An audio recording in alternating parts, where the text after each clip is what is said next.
I could see why some of the boys took him for snobby. He had a quiet way about him, a walk and a talk that just wasn't normal around here. He strolled like a man in a park without a care or a worry in the world. Like he had on an invisible coat that would shield him from this place. Yeah, I think it would be fair to say I liked Andy from the start.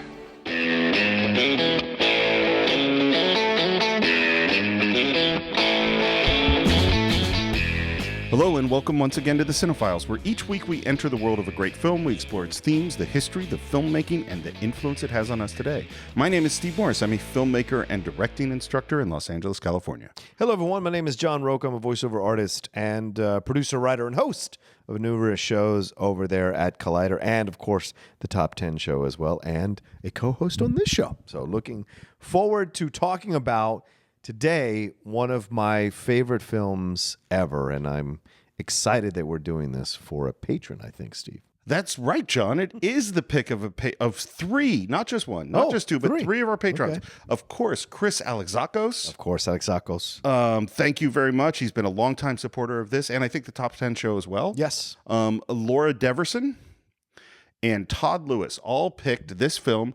Hello, John and Steve. My name is Chris. I'm from Greece, and as a longtime patron of the show, I'm truly honored that my pick, The Shawshank Redemption, finally made it to the show. I came to this movie at age 16, and as someone from another country, this movie always represented something truly American to me. From Andy's resilient spirit, to the interracial friendship between Andy and Red, to the nefarious big business dealings that sometimes plague your country. This movie had a slice of Americana written all over it, and I'm truly honored that it is part, finally, of the Cine-Files history. I hope you have a great time discussing the movie. Goodbye. Hey guys, this is Todd from Lewiston, Maine. As a Mainer, I've come to realize that my state is only known for a few things, and one of them is Stephen King, the master of horror. I used to think that my favorite film based on one of his works, The Shawshank Redemption, wasn't a horror, but I've come to realize that what happens to Andy Dufresne is horrifying. It's about a man who's convicted of a terrible crime he did not commit and is sent to live out the rest of his life in hell, where he must endure for decades, kept sane only by the relationships he cultivates and the hope that one day he might be free. And as we all know, hope is, you know what? I'll let you guys handle the rest. I can't wait to hear what you have to say.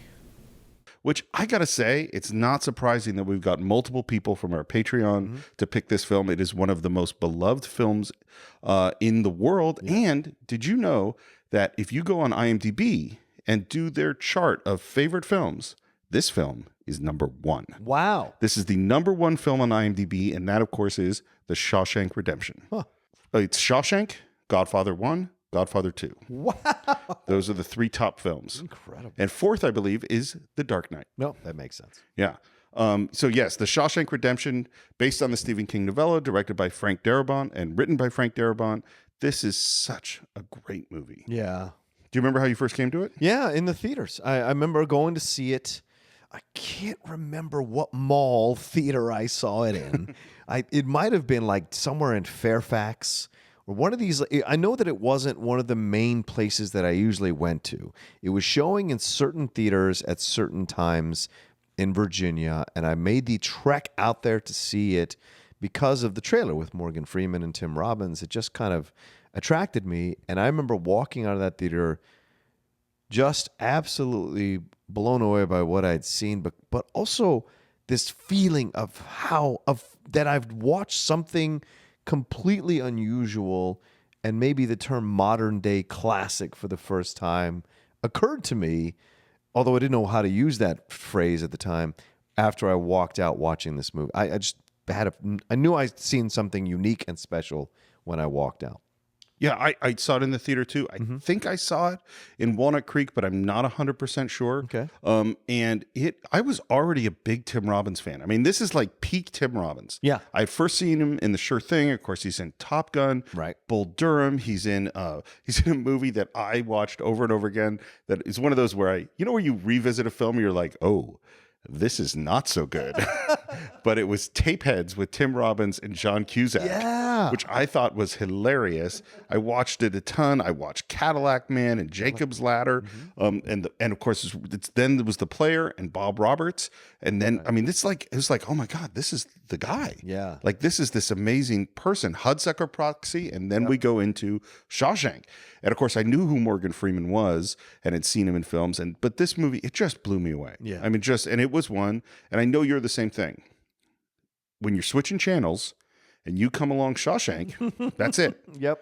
I was at Comic-Con and we were supposed to go out somewhere, all in the hotel room, and it was time to go out and meet people at a bar or whatever you do at Comic-Con, and the TV was on and someone was switching channels. There was Shawshank, and we just stopped and watched the last 25 minutes of Shawshank, and then we went out to a bar. Like, it just will just stop you dead. Yeah. It is such a great film. Agreed. Yeah. Do you want to do a little pre-production? Yeah, sure. So this is based on a novella by Stephen King called Rita Hayworth and Shawshank Redemption. Which is kind of interesting. And this came from a book he put together, a compilation of novellas, which Stephen King, it sounds like, he got a little tired. He was starting to get worried of, I'm the horror guy. And he said, I'm not just the horror guy. I have some other ideas. And he'd written a couple of these. He wrote them each sort of after finishing another novel. And I don't remember I think he wrote one after Salem's Lot, and he wrote one after Christine, and I forget what the other ones were. And the four novellas in here are Shawshank Redemption, or Rita Hayworth and Shawshank Redemption, which is the first one, followed by Apt Pupil. Oh, yeah, which became a movie as well. a movie. By the way, I just reread all these. Yeah. Or I read Shawshank before. I'd never read the other ones. Apt Pupil might be the most disturbing and upsetting thing I've ever read in my entire life. Yeah. It is so painful and scary and awful. And then The Body, which became Stand By Me. Right. And another book called The Breathing Method. So that's 3 of these novellas actually became books. And one of the interesting things about Stephen King, he is the writer who's had the second most movies made of any writer in history. No surprise. You know who the number 1 is? Shakespeare. William Shakespeare. Yeah. Woo. Stephen King is has 56 movies or something made, and Shakespeare's like 400 or something. Right. But that's pretty amazing. Yep. And he's experiencing a career renaissance now, again, with all these remakes of his movies from before, with Pet Sematary coming out soon. Oh, that's right. I'm a big Stephen King fan. I think he's an incredibly underrated writer. I think he writes so much that not everything he writes is great. Right. But when he writes great, it's great. And Shawshank is a great novella. It's beyond engrossing when you're caught up in a Stephen King book. Yeah, I miss those days when I could dive into something over 4 or 5 days and just completely consume it, be unable to put it down. For me, it goes King, Crichton, Grisham. For just page turners. Yeah, just page turners. Yeah. Yeah, they're great. They're great writers. I mean, I don't think Grisham is actually a great writer. I think Grisham is a page turner. Right. Yeah. Same with Crichton. Yes. Yeah, that's a whole other conversation. But they're definitely. I think I went through Jurassic Park in about a day and a half. Oh yeah. Oh yeah. Yeah, definitely page turners. And there's an interesting story too about how Frank Darabont discovered Stephen King, which is that he was in high school and he was a member of a book club where you pay this much money and they send you a book every month. And he ran out of money and he's like, I got to cancel that book club. Got to cancel the book club. Forgot. Book shows up. He goes, oh shit, I got to send this back. I don't have the money. I think I'll open it up. And he opens it up kind of in the middle, reads a paragraph about a dead woman coming out of a bathtub in some hotel. And he goes, I got to read this book. Yeah. And that book, of course, is The Shining. And from that point forward, Stephen King was his guy. And here's something I didn't know, which is Stephen King, I don't know if he still does, but he had an offer out to film schools. Any film student who wants to make a film, adapt one of my short stories, can have the rights for $1. Wow. Yeah. And so there are all sorts of film students who made Stephen King stories. Of course, he will retain the rights to the film. Right. But they can go make it and have their name on it. And so that's what Frank Darabont did. So he made a film of a short called The Woman in the Room, which I've never seen or never read the short either. Sent it to Stephen King. King loved it. Thought it was one of the best adaptations that any film school student had ever done. Wow. They maintained a relationship. And he told him, I want to make everything you've ever written, I want to make Shawshank Redemption. Stephen King's like, you're crazy. That would never make a good movie. It's not cinematic. It's all this guy's kind of narration of this story that's really subtle and boring. It's a terrible idea. And Frank said, well, I want to do it. What would you sell me the rights for? He said, I guess I'll sell you the rights for $5,000. So he buys the rights for $5,000, and he's starting to work as a screenwriter. And he had written his big claim to fame was he wrote Nightmare on Elm Street 3, which is Dreamcatcher. No, not Dreamcatcher. Isn't that Dreamcatcher? It's Dream Warriors. Oh, Dream Warriors. I'm sorry. Dream Dream Warriors. Yeah. Dreamcatchers is a weird Ron Howard movie that I don't think I ever saw. So he goes, okay, I'll do it $5,000. The great thing is Stephen King never cashed the check. Oh, wow. After the movie came out, Stephen King framed the check, sent it back to him, and said, keep this around if I ever need bail money. Steve. Isn't that great? That's great. And this is one of Stephen King's favorite adaptations of any of his books. Well, it certainly took his short story and completely built a whole universe around it, more than what Stephen King had built into the story. Yeah. And some of the other influences he had. Well, here's the movies he was thinking about when he wrote it. First of all, he loves Frank Capra. So It's a Wonderful Life, Mr. Smith Goes to Washington, big influence. And the other influence is Goodfellas. Oh. Because of the voiceover and the way it's told through voiceover. Right. Because the whole book, if you read it, is narrated by Red. This nice white Irish guy is telling you this story, and he's like, I need to maintain that voice. That's the author's voice. That's Stephen King's voice. I have to somehow maintain it. And he was scared he wouldn't be able to do it. So he looks to what's one of the best voiceover films of the last decade. And of course, Goodfellas. He watched it over and over again. Finishes the script. He took it to Castle Rock. Why would he take it to Castle Rock? I don't know. Because Castle Rock made Stand By Me, another movie. And not only that, the name Castle Rock is the town that Stand By Me takes place in. Yep. Rob Reiner already has a relationship with Stephen King, so he's like, this is the place to take the movie. And the first person who read it is Liz Glotzer, who's a producer, and she went to Reiner and she said she would quit Castle Rock if they did not buy this film. Wow. Reiner reads it, and he says, you're right, I want to make it. So he offers Frank Darabont $2.5 million for him to direct it. Rob Reiner. Wow. Yeah. And of course, we've talked about it before, but I think Reiner's run up to this point in time is one of the best runs in film, including Stand By Me. And I think at this point he's done or is in the middle of doing Misery. Yeah. So that's 2 Stephen King stories, and he's killing it right now. And he says, I want to direct your movie, and I want to cast Tom Cruise and Harrison Ford. Oof. Interesting. I mean, I can see it. I can see it. But I don't think it'd have the same power. And Frank Darabont said no. And this is what he said about it. He said, you can continue to defer your dreams in exchange for money, and you die without ever having done the thing you set out to do. Yeah. Which kind of makes me feel like you either get busy living or you get busy dying. Great points. You know? Yep. And Reiner went, okay. And really, it sounds like became a mentor. You know, like said, okay, I'm going to help you, because Frank Darabont had never directed a feature film before. Yeah. He had directed a TV movie. He had written some movies, and this is his first feature. I mean, I can only think off the top of my head of one debut feature that is at this level. Go ahead. Citizen Kane. Wow. Strong. I mean, I'm not saying that this is at Citizen Kane's level. No. But as debut features go, it's pretty incredible. I mean, Shawshank is among the most beloved films of all time. I don't think it's the film that Citizen Kane is. I don't put it in my top 10 of greatest films ever made. But it is a sure hand that is making this movie. But you could quietly make that case for it as one of the top 10, 20 films ever made. Yeah. The script is incredible. The acting is phenomenal. The scope of the film is vast. And you go on this journey with this, in essence, this cold narrator who you find cold protagonist who you eventually find compassion and sympathy for on their journey. Well, and it's funny. It's like, depending on how we define our terms, it's like, do I put this as one of the great films? Yeah. Not necessarily. If I were going to do a list of the most beloved films, absolutely. Very much. And I'll say something else, is I would say certainly in the general public, but even within our fans on the Cine-Files, I bet there are more people listening to us right now who have seen Shawshank Redemption than have seen Citizen Kane. Right.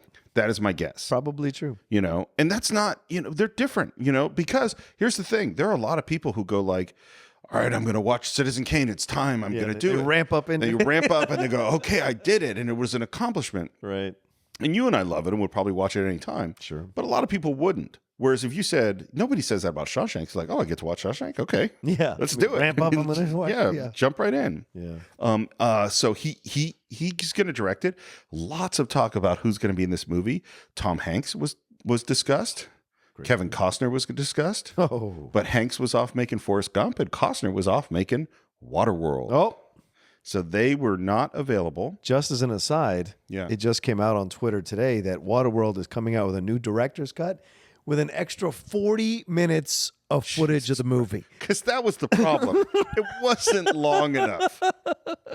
In my mind, because I'm a masochist, I was immediately like, I'm going to watch these extra 40 minutes. They're not stopping me. How many times have you seen that movie? Waterworld? Yeah. Maybe 6 or 7 times. I think I only saw it the once. Oh, I saw really? it in a movie theater, bad movie theater in Maine. Yeah. When I was driving around the country with my wife, with my fiance at the time. And I was just like, and I loved Kevin Costner. Yeah. I was a huge fan of Field of Dreams, Dances with Wolves. Of course. I was like, oh my God, he's one of my fans. I remember watching that movie. You know the moment where you turn on a film where you're like going, this is so cool. This is going to be so great. This is this is not so good. Yep. This was the 1-2 punch. This and The Postman of the hubris of Costner that ended up costing him. Yeah. So they were out, and then they were thinking about, for Red, Robert Duvall and Gene Hackman. Oh, that makes all kinds of sense. Yeah. I mean, they're phenomenal actors. Yep. And this is one of the weird ones. It's like, Tom Cruise is a great actor. Tom Hanks is a great actor. And Duvall and Hackman are obviously great actors. I can't picture anybody else than Tim Robbins and Morgan Freeman, but maybe I'd be saying the same thing if it had been Tom Hanks and Gene Hackman. Who knows? Maybe. We saw that in The Firm already. Yeah.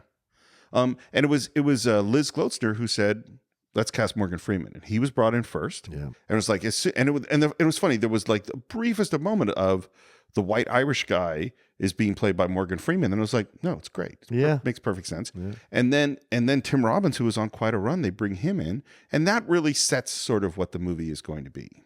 And we'll get into the rest of the cast as we come to them, because the rest of the cast is phenomenal. Stellar. Down the line, a great cast. Would you like to begin our film? Yeah, let's do it. If I didn't care more than words can say. We're sitting outside of the house, listening to music, and the camera moves in on Tim Robbins in a car, drinking. He is got a gun, which he is loading. He looks upset. We see his hands as he loads the gun. It is a beautiful insert, and that is not Tim Robbins' hands. That is Frank Darabont's hands. Oh, there you go. In fact, most of the times that you see hands of Tim Robbins, that's Frank. Which is something, by the way, that you do in filmmaking. I don't like doing it, but which is that movie stars are expensive. Yeah. And so you don't tend to go like, we're going to waste their time spending at 45 minutes to get a perfect hand insert. We'll just let them go, and we'll do it later when we're on the set. Right. And we'll just do it then. I don't like doing it because I think hand acting is important, and you're right there, and it usually doesn't take that long. So I would rather use the actor's hands. Mm-hmm. But Frank Darabont did a lot of hand doubling, and part of the reason is they fucked up in the way they scheduled this. This is the first day of shooting. Right. And they scheduled to shoot all of him in the car and the lovers in the house and a confrontation with him and guns and all sorts of things happening in the house, but they didn't have time to do any of it.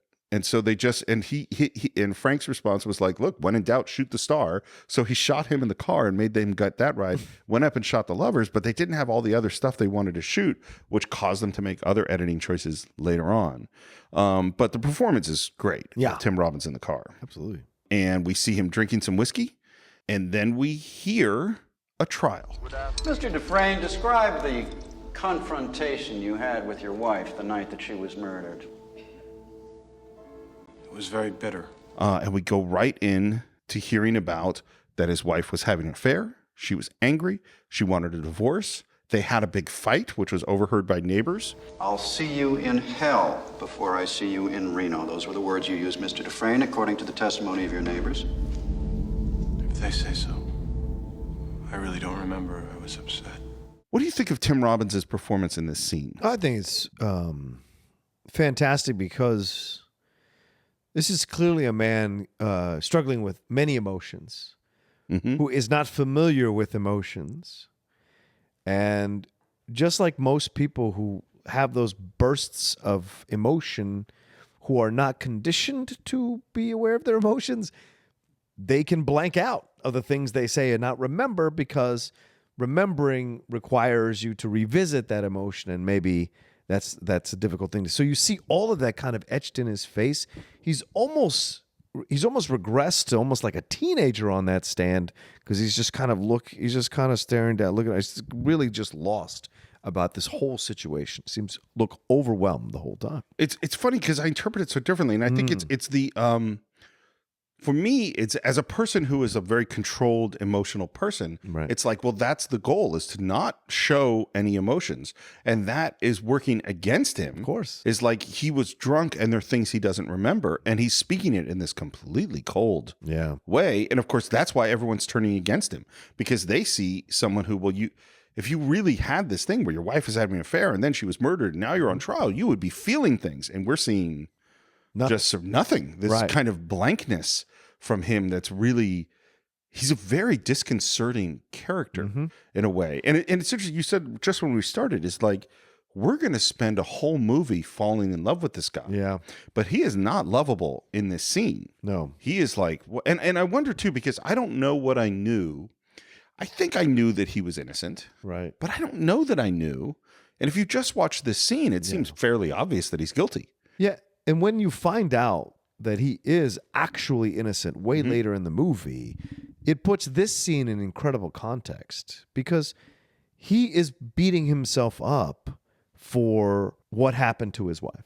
Yes. Like he says later on, I didn't kill her, but I might as well have pulled the trigger. Right. Because I was cold to her and I was indifferent and I didn't give her the love that she needed, and I didn't understand that. Right. And so that led her into this place. He's led her into this place to do what she did. Right. And put her in this position to be killed by this person we find out later, and not by him, by someone else. Because if she wasn't having the affair, she wouldn't be at that place and she wouldn't have gotten killed. And so he feels that way. And in that whole courtroom scene, I think that's when you go back and watch the movie the second time, you see all of that coursing through him. Yeah, it's exactly. fantastic. And what's happening right now is that the DA is putting up this narrative of like, because Andy says, well, I got drunk and I got a gun. And he says, oh, and then you went up and you murdered them. And he said, no, I sobered up and I threw my gun away in the river. And I love too that he says, I threw my gun away in the river. And then he says, I thought I'd been very clear about this. That just sort of, not petulant, but just like, I'm explaining it in very simple terms. Right. Why? Because I don't think he understands that he could say something and people would think that he's a liar. Right. I think it's harder for him to believe that people think he's a murderer than they think that he would be lying about this. Like, no, I told you what I did. But that's the challenge of Andy Dufresne.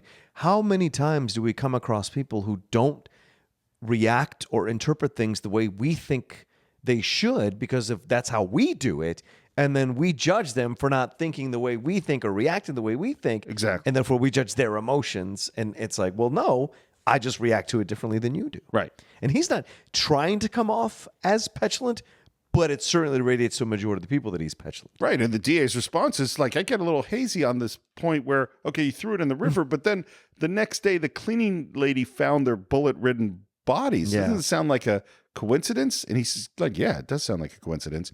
And he keeps pushing on this. Yet you still maintain that you threw your gun into the river before the murders took place. That's very convenient. It's the truth. But the police dragged the river and didn't find a gun. Right. Boy, that's also very convenient, isn't it, Mr. Dufresne? I love his response. Since I am innocent of this crime, sir, I find it decidedly inconvenient that the gun was never found. Right. I love that line because it is so formal and articulate and cold. And it is exactly knowing Andy Dufresne as we've come to know him, like of course that's how he's going to say that line. And it is exactly the wrong thing to say in this context. Yep. And then we go and we're doing this intercutting where we see him back with the gun in the car with the booze as the DA is narrating what's happening, because they found footprints and fingerprints and a broken bottle and a beautiful woman and her lover murdered. And we're seeing all those things. Yeah. And the reason that it's intercut like this is because Frank Darabont didn't get to shoot all the other stuff that he wanted to shoot. This whole intercutting is because of a failure in production. This was all figured out in post. Isn't that amazing? As well. Because if you watch it and you're like, how could it possibly be any other way? Well, Steve, you know, as a filmmaker, happy accidents happen on the set all the time. Yep. And we see Andy drinking in the car. We see the lights go off. We hear the DA's argument. Then we get to what I will say puts the final bullet in this argument, which is 4 bullets per victim. Not 6 shots fired, but 8. That means that he fired the gun empty and then stopped to reload so that he could shoot each of them again. An extra bullet per lover. Right in the head. And that is the cruelty. That is the violence. That is the sickness of Andy Dufresne, who murdered his wife and her lover. Mm-hmm. And it is a pretty damn persuasive argument. Mm-hmm. And we go back to the judge, and he says, "You strike me as a particularly icy and remorseless man, Mr. Dufresne. Makes me sick to look at you." By the power vested in me by the state of Maine, I hereby order you to serve 2 life sentences back to back.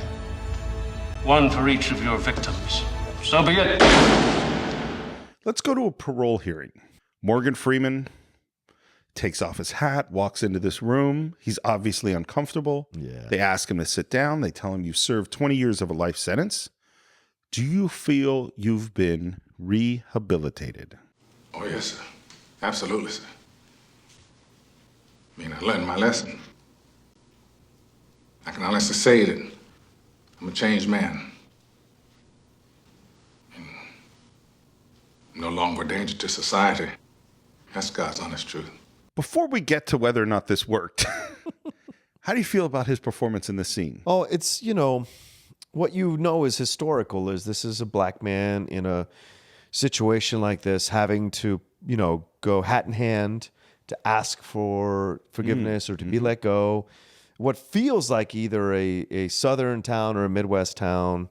And so he thinks he's like checking all the boxes so that he can be believed and he can be let go from this place.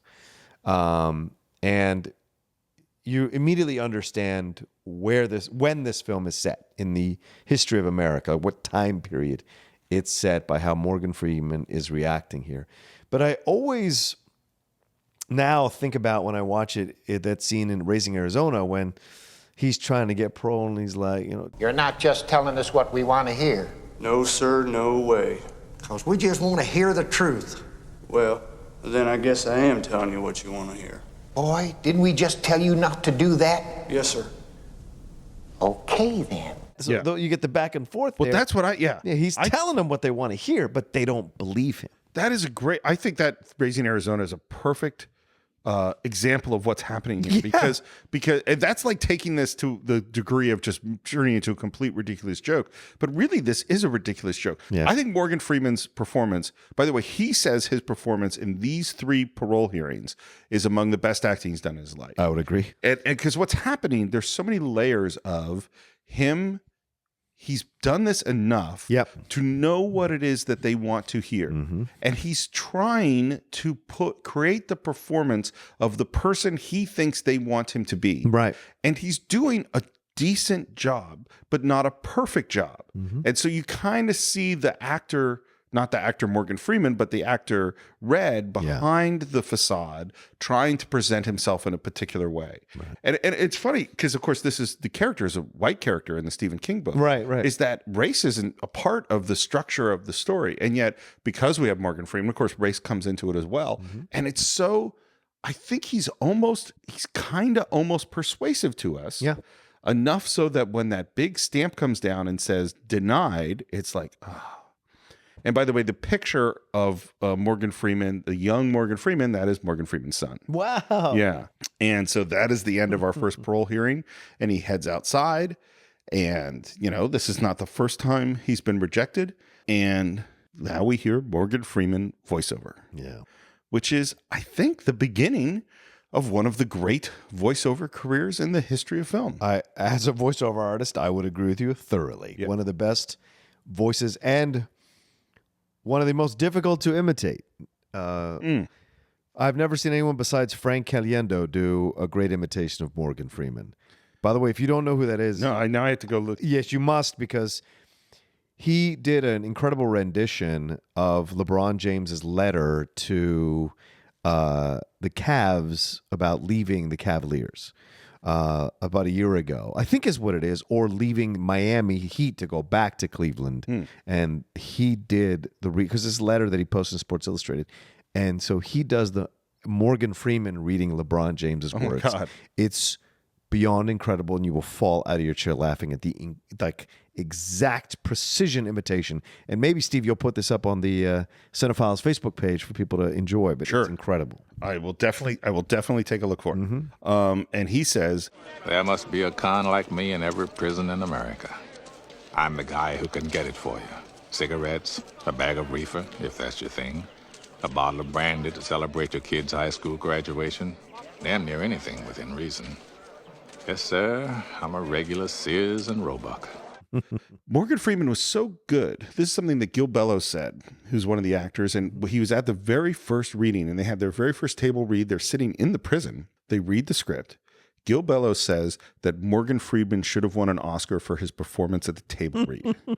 That's how good he was reading this voiceover. And it's interesting. The first thing he says about Andy Dufresne is not about this moment. It's actually about a moment in the future.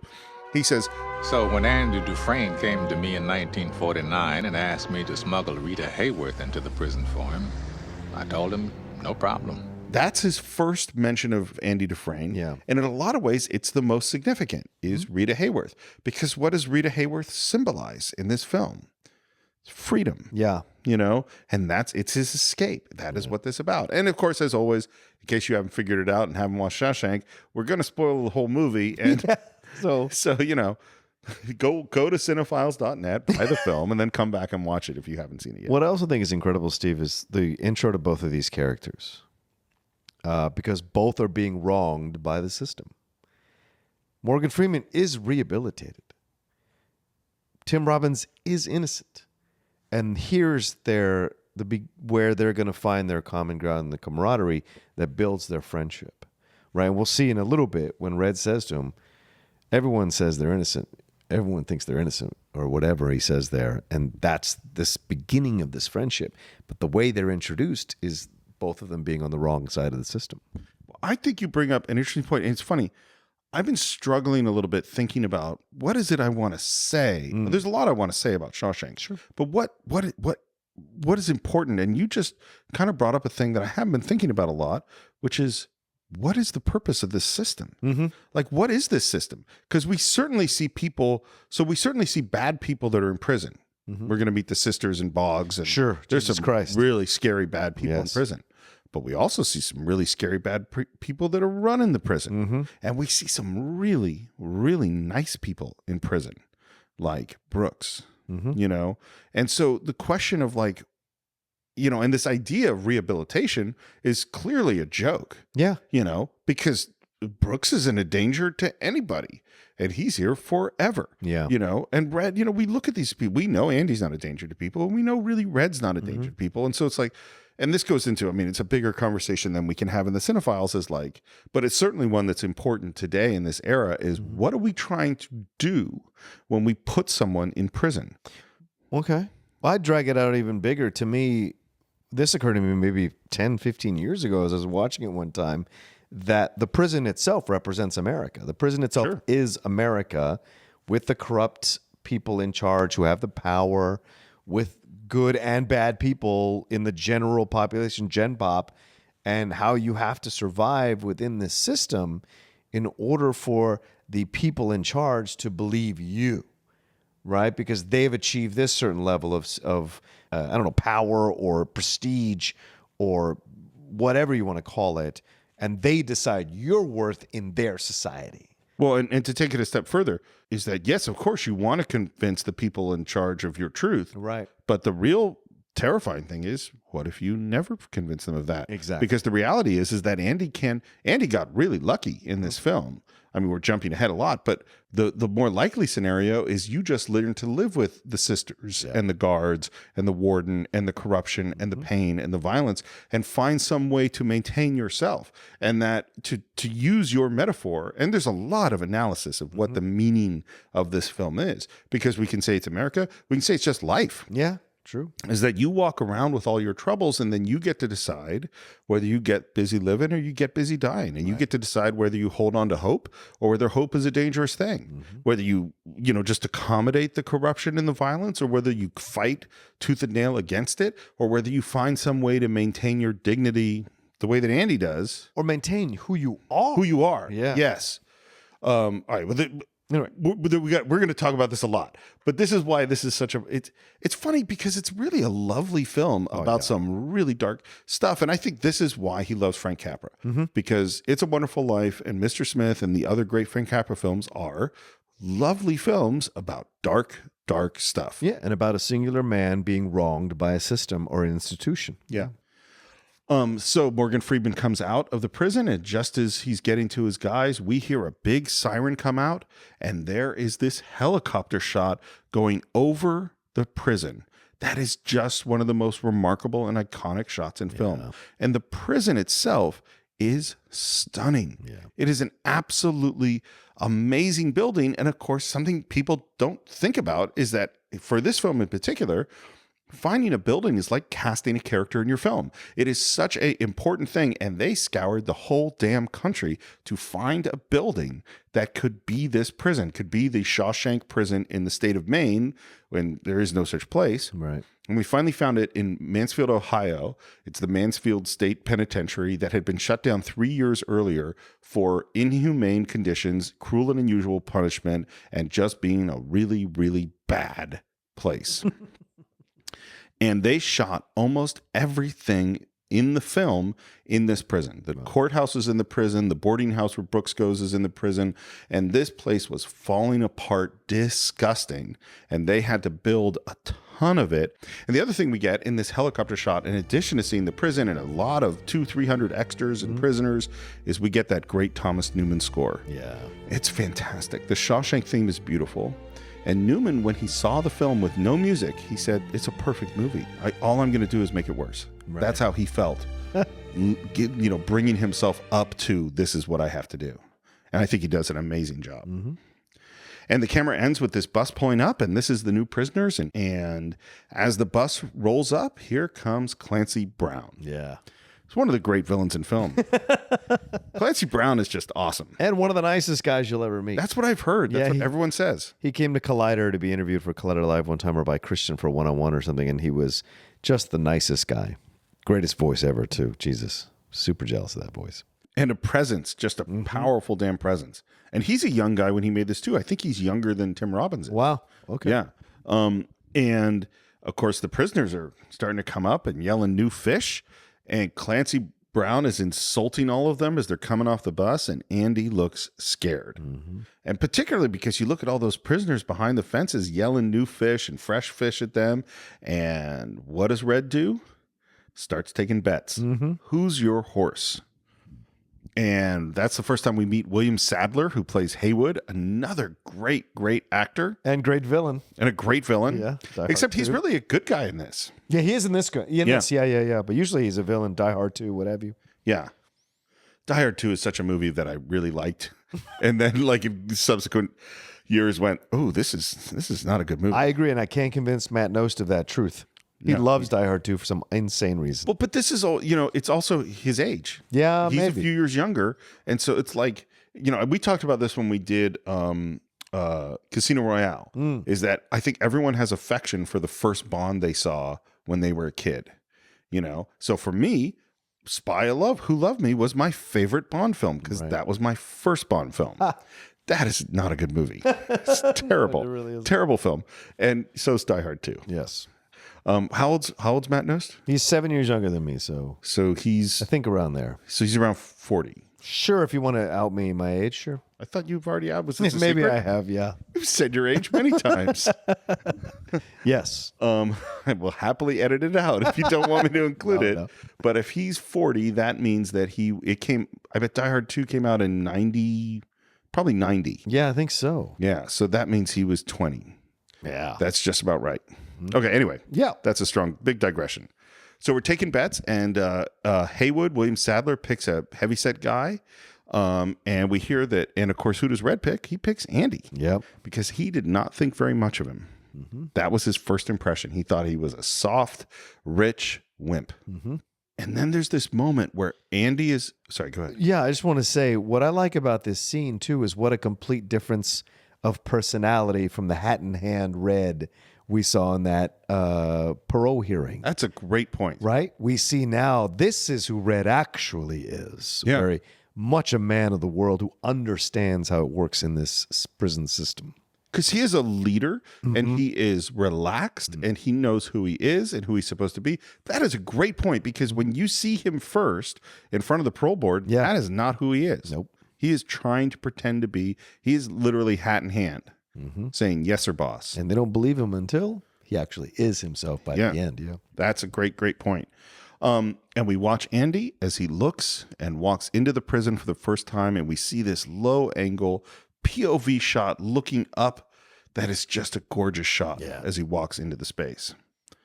And now we meet the warden, Bob Gunton. He's so good. He is great. In everything I've ever seen him in, he's so good. He was apparently acting in Demolition Man. Yes. At the time that he auditioned for this film. That's right. And I think he had a shaved head or something. And they like had to put a wig on him to convince anyone that he could play this warden. And he is a great, by the way, in the book, in the novella, there's like 5 different wardens. Oh. And there are many changes that are all brilliant in this film. And one of them is like, no, we want one warden so we can have a real antagonist for the film. And he's there the whole time. And it works so much better. Yeah. And he introduces himself. He introduces Hadley, which is Clancy Brown. It's Mr. Hadley. He's captain of the guards. I'm Mr. Norton, the warden. You are convicted felons. That's why they've sent you to me. Rule number 1, no blasphemy. I'll not have the Lord's name taken in vain in my prison. The other rules, you'll figure out as you go along. Any questions? And one guy says, yeah, when do we get to eat? There's just a look over to Hadley. Yeah.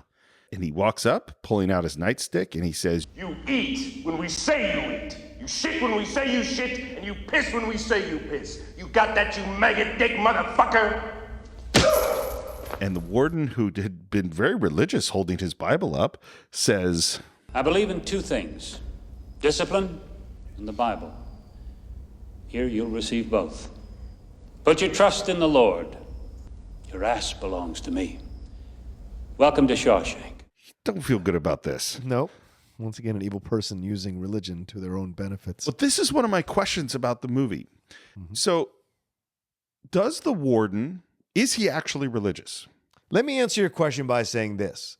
Yes, in the way that he thinks he's religious. And we see this every day in our society with people who quote God and use it to, or the Bible, and use it to subjugate and hurt and judge and destroy people who don't believe the way they do and claim to be people of God and claim to be people of faith.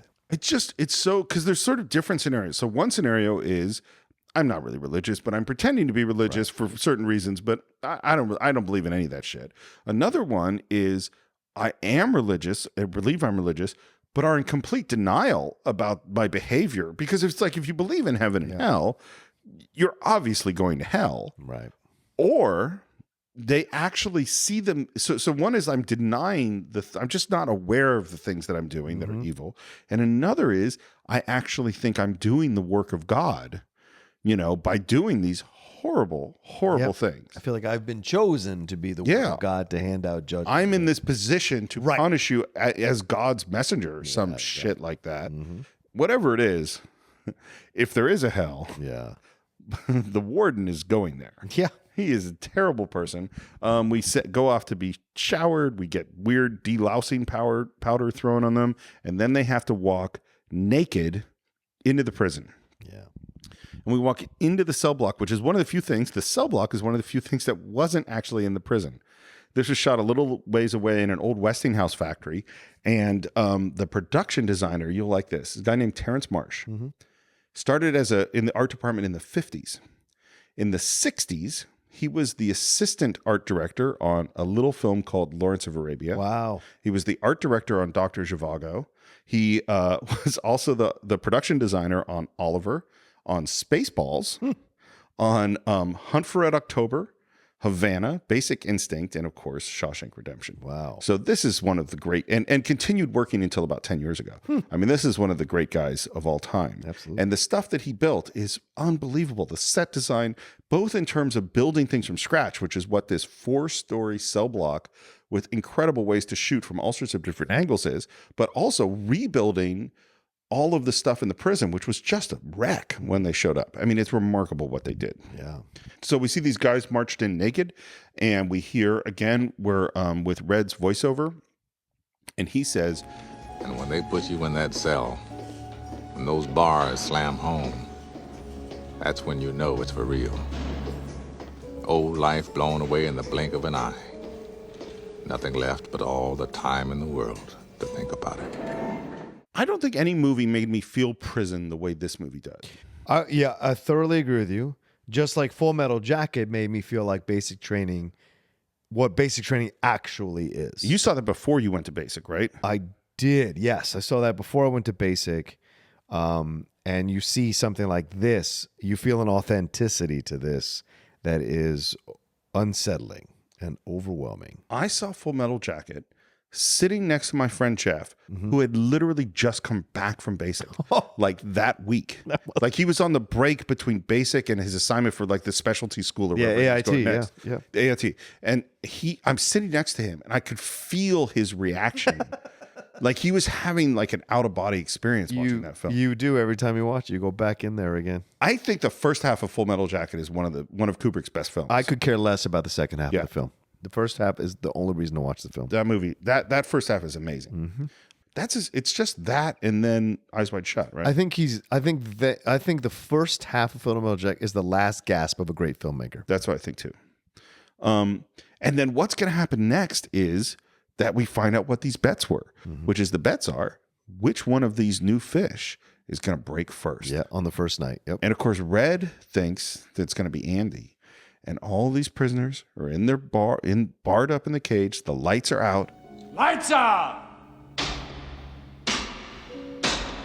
Other prisoners start calling at him and yelling at him and trying to scare them. Hey, fish. Fish, fish, fish, fish, fishy. Boy, you scared of the dark. You hear no fish? And you see the one guy who's the heavyset guy, and you see him start to break. And of course, Sadler, Haywood, he starts going after him directly. He says, Don't you listen to these nitwits, you hear me? Tell you what, I'll introduce you around, make you feel right at home.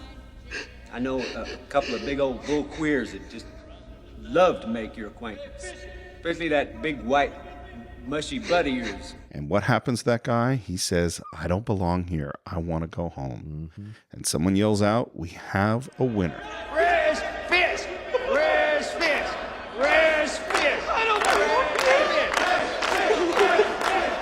I want to go home. And this is horrible enough to begin with. Oh, sure. And then it goes to a more horrible place. And what's so interesting, because what they're doing, now Red's not yelling out at them. No. He's certainly willing to bet on it and make some money off it. But Haywood, because you said he plays a bad guy, is that we're used to him being a bad guy. We kind of see him as a bad guy. And right now, he's acting like a bad guy. And then up comes Hadley. What is your malfunction, you fat barrel of monkey spunk? Speaking of Full Metal Jacket, what's your major malfunction, Private Pile? I ain't supposed to be here. Not me. I ain't gonna count to 3. I'm not even gonna count to 1. You will shut the fuck up or I'll sing you a lullaby. And now Haywood, who was trying to get him to cry a minute before, says, shut up. Yeah. Because suddenly it's not a game now. I mean, it really wasn't a game before, but now this has gotten really serious. This guy doesn't know how serious it is. Right. Or he just has fallen apart so much he isn't aware. But I think this is a scary, scary moment. Absolutely, because it also underlines what we're going to see throughout the movie is the evilness of Hadley.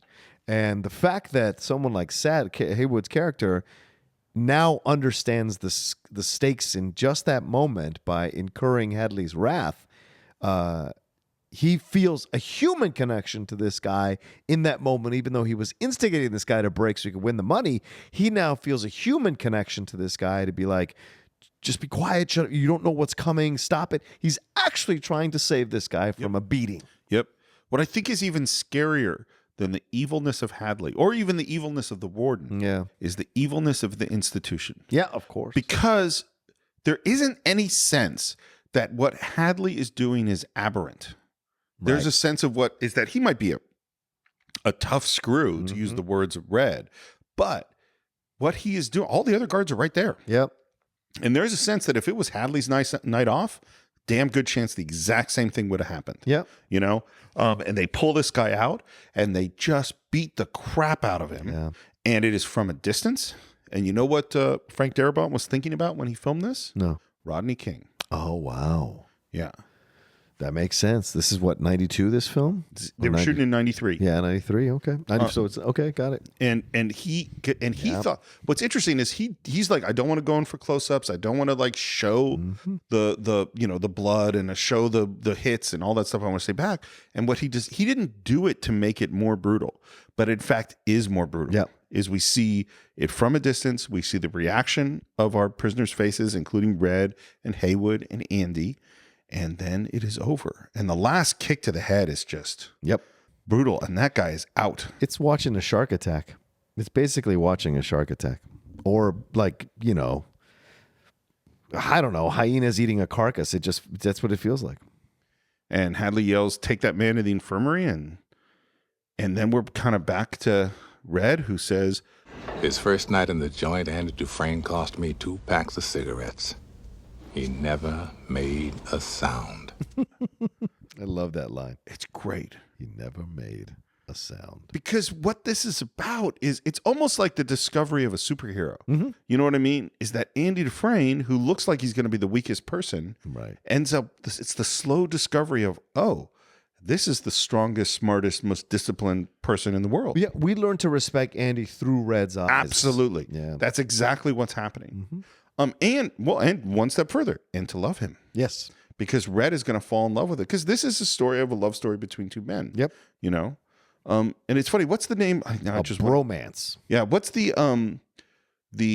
two women talking together not about men, and it's called passes the something test. Oh, I should remember the Bertel? Is it Bertel? Bechtel. Yeah, Bechtel test. Yeah. Right. Is that obviously there are way more movies where men talk to each other about things that are not women, right? Because that is the essential basic sexism of an entirely male-dominated world. True. But I will still say that the relationship between Red and Andy in this film is still really unique and rare.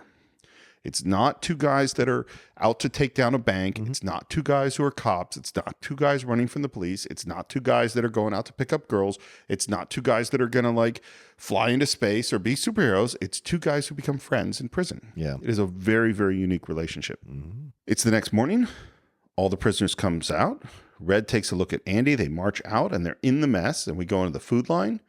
Andy gets his food. And I think there's a moment of realization of like, that's another moment of like, oh, this is the rest of my life. He sits down alone, finds a worm in his food. It's just a great reaction from him. And then we hear, Are you going to eat that? I hadn't planned on it. And we turn around and see Brooks. Yeah. James Whitmore.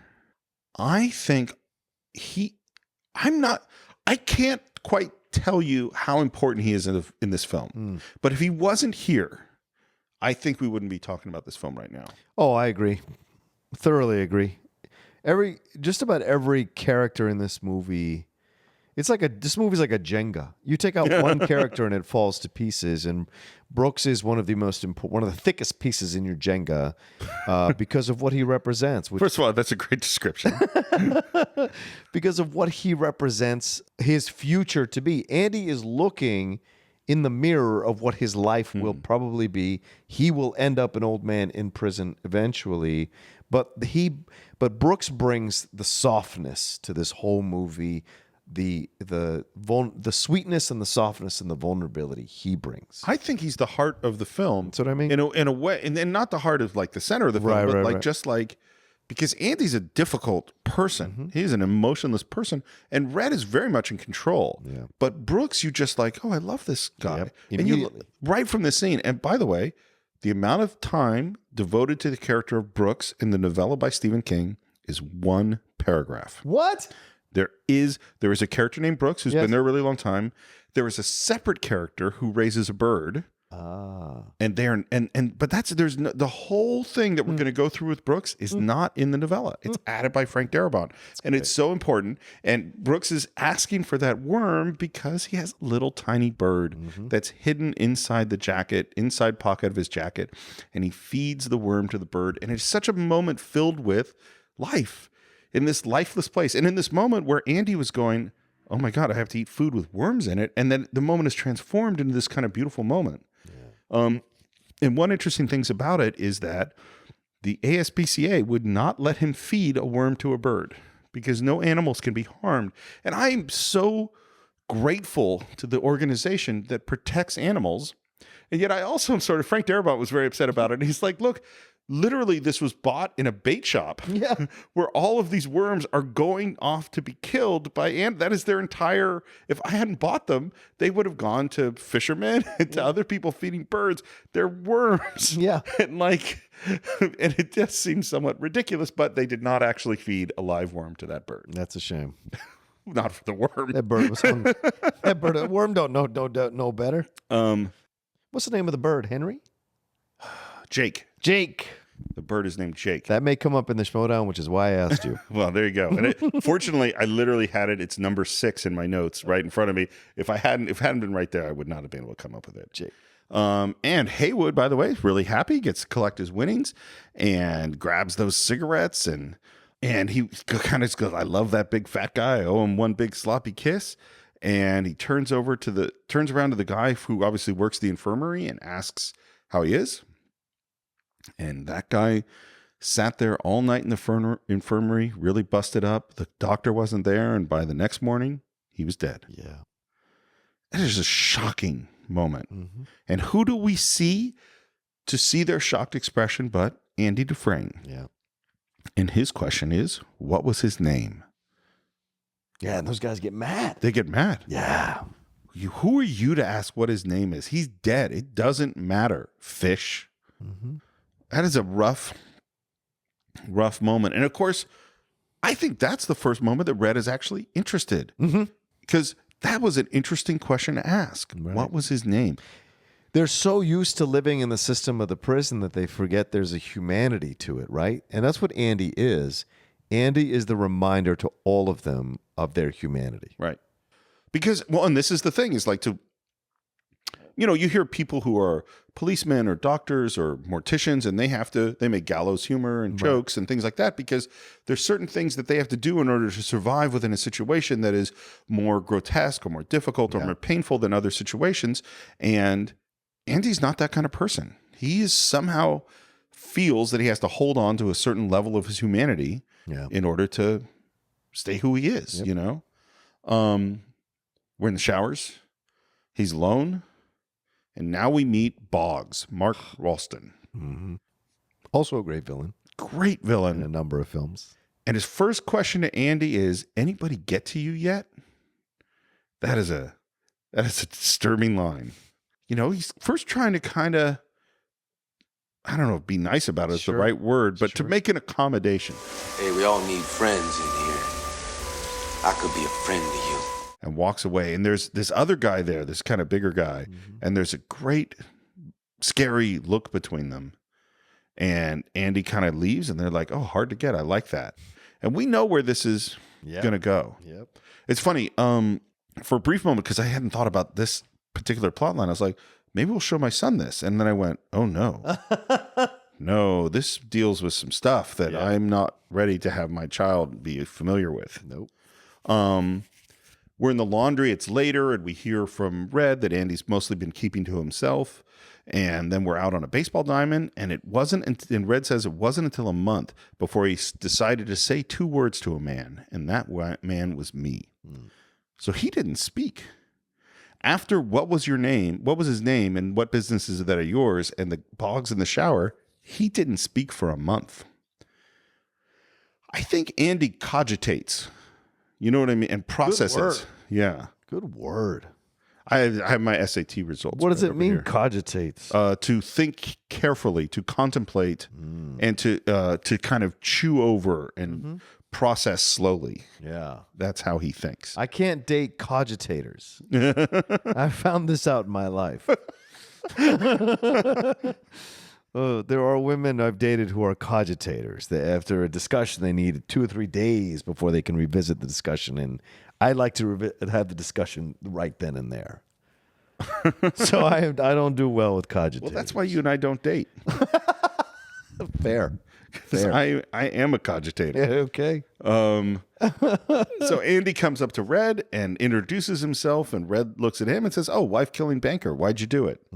And Andy's response is, I didn't since you asked. Since you asked. Yeah.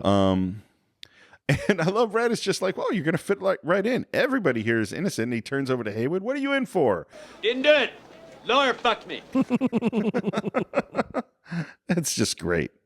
And then Red looks at him and says, rumor has it you're a real cold fish. Think your shit smells sweeter than everybody else.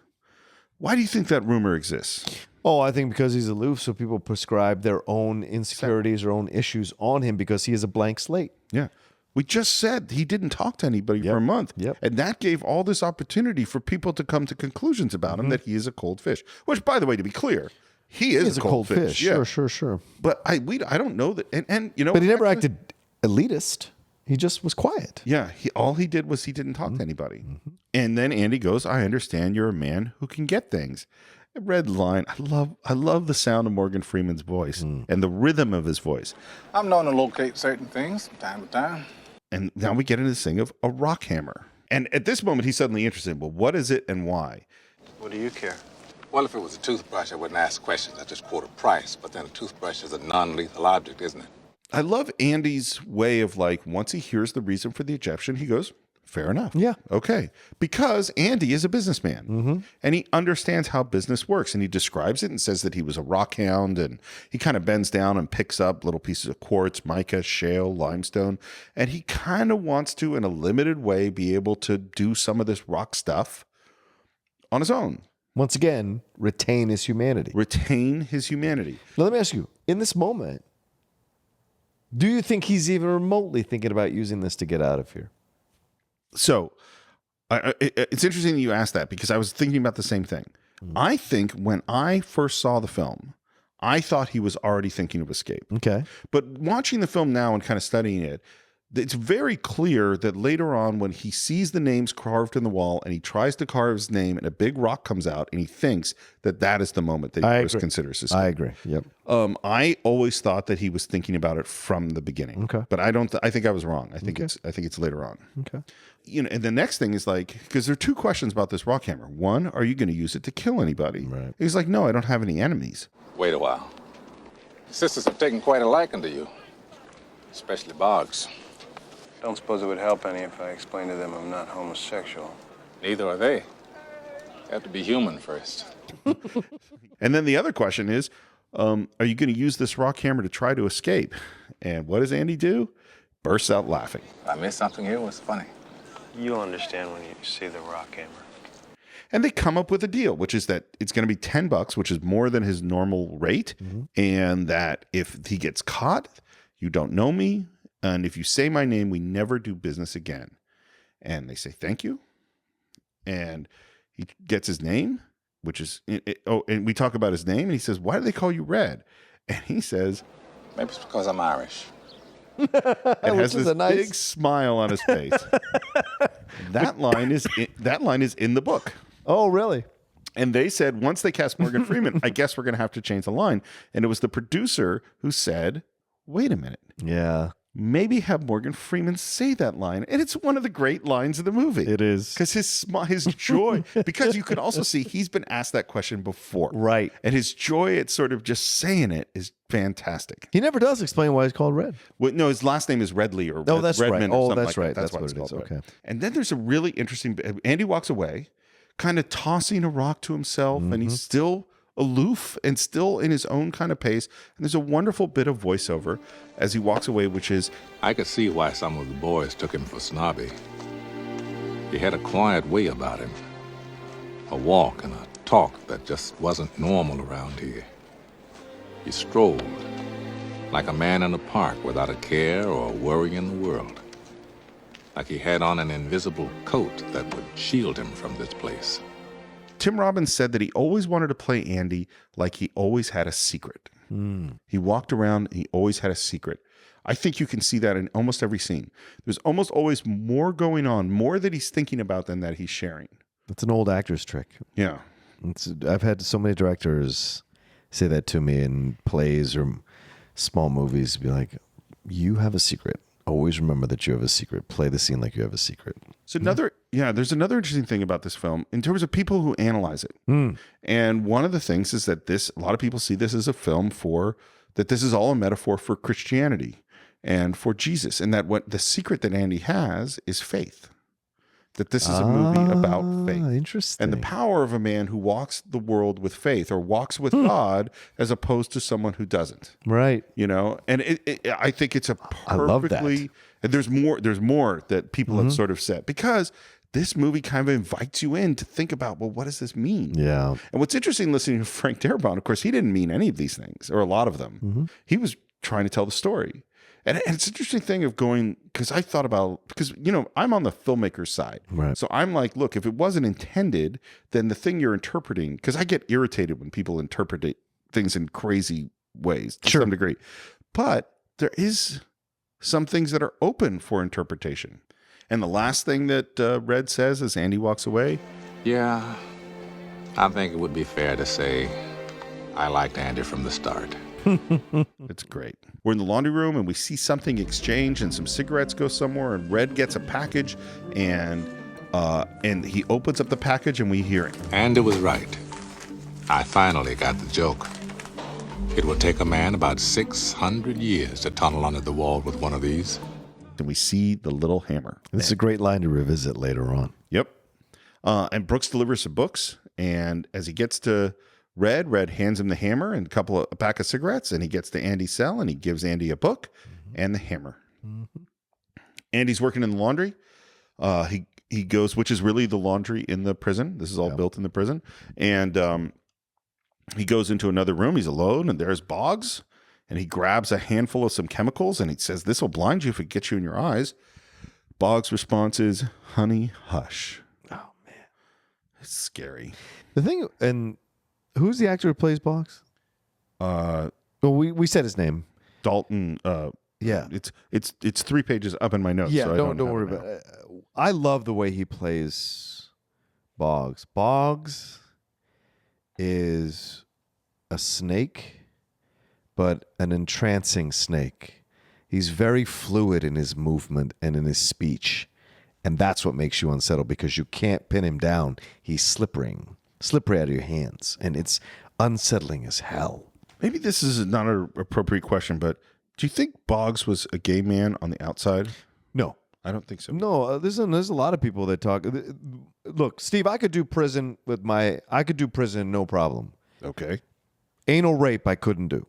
And if you remove that from the equation, I could handle prison for 10 years. I could handle it. Rape is the problem. And that's where, to me, always I endeavor and I strive to never end up in prison because that's not something I could handle. Well, that is clearly a deterrent for you. I'm just telling. I don't think it's something we should include in the official penal system, but I'm glad that it's keeping you out of trouble. I'm just saying, well, no, I'm not saying I'd go off and commit crimes. I'm just saying, like, if I was ever to find myself in the Andy Dufresne situation where I got framed and whatever, right? I could survive in prison, but I couldn't survive if I was to be attacked like that constantly, like Andy is. And that's what is unsettling about the film. And this moment in the film is correlative to when they finally do the soap party on Private Pile in Full Metal Jacket. Right. These are two of the most unsettling moments in film for me to experience. No, it's horrible. And he fights back. Yes, he does. And they kind of like that he fights back and they beat him down. And as they beat him down, we hear Red say, "I wish I could tell you that Andy fought the good fight.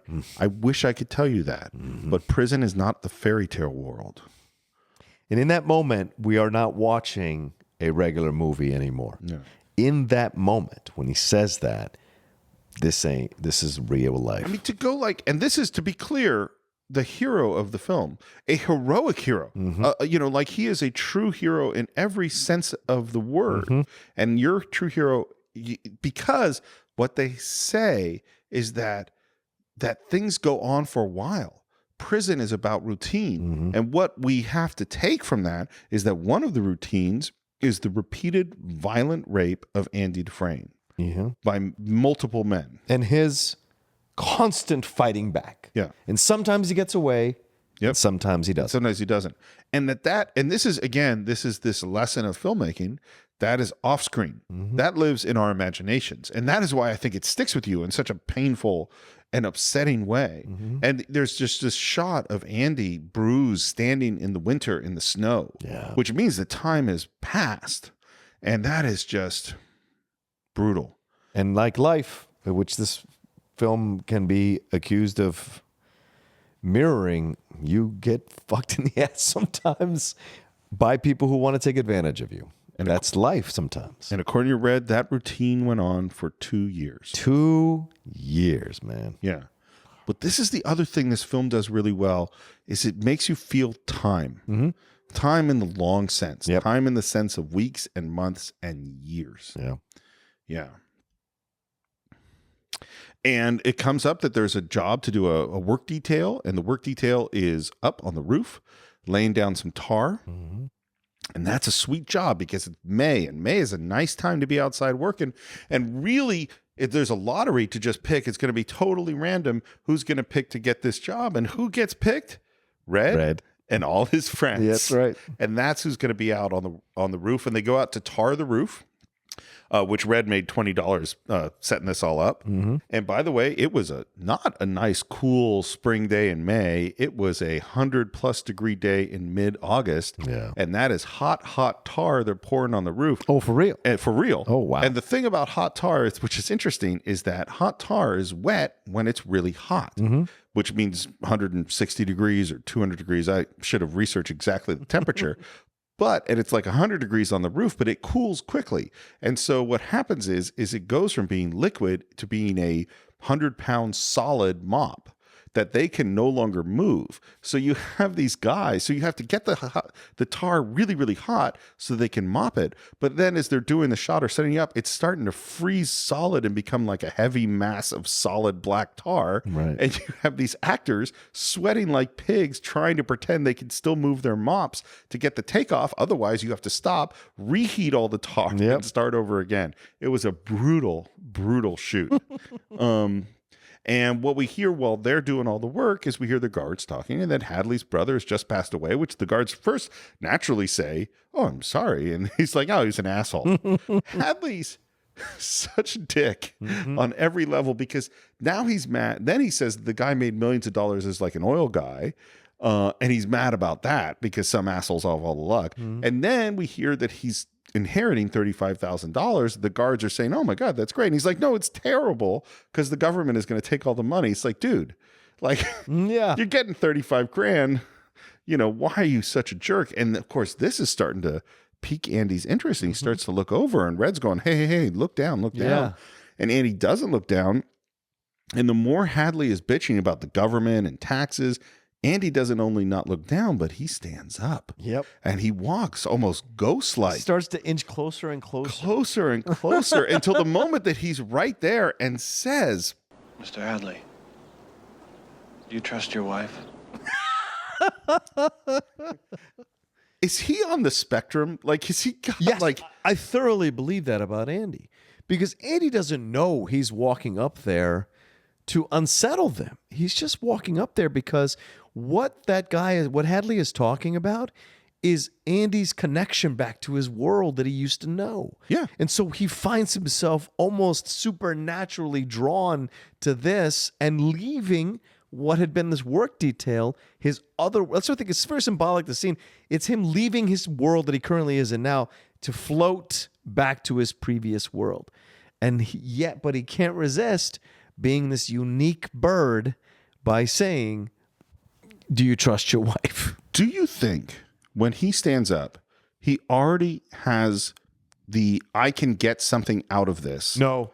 I think he does. Really? I think he does. Yeah. Oh. I mean, we don't. There's no way of knowing. Sure, but, sure, But sure. like, I think he's already gone. If I can do this, not that he thinks that he's going to do the books for the whole prison or anything like that, Right. but just like, this is the toughest guard here. If I can do this, Interesting. because the part of the question is, does he know he's risking his life when he stands up? And he could be zombie-like. He does, or he could be like, if I die, I die.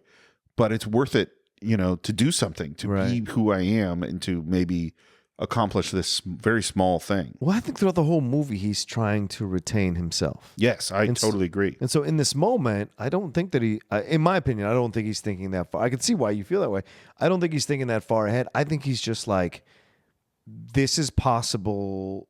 This is what I know. If I do this, I still retain who I am. I can still remember who I am. Yeah. And of course, the moment he gets to them, the guards turn on him. Weapons cocked. Right, because he snuck up on him. I mean, he's a half second away from death right here. Right. And then Hadley, says some horrible thing about sucking on his dick with no teeth or something, truly awful. And then he asks again, what I mean is, would she go behind your back to try to hamstring you? And Hadley picks him up, takes him right to the edge of the roof, where they did some very early CG to kind of make this look acceptable. Because they actually had wires on them, so they weren't. They had to erase them. It was scary. It's a really scary shot. Yeah. And then he finally gets out. If you trust her, there's no reason you can't keep the whole $35,000. What did you say? 35,000. 35,000. All of it. All of it? Every penny. You better start making sense. If you want to keep all that money, give it to your wife.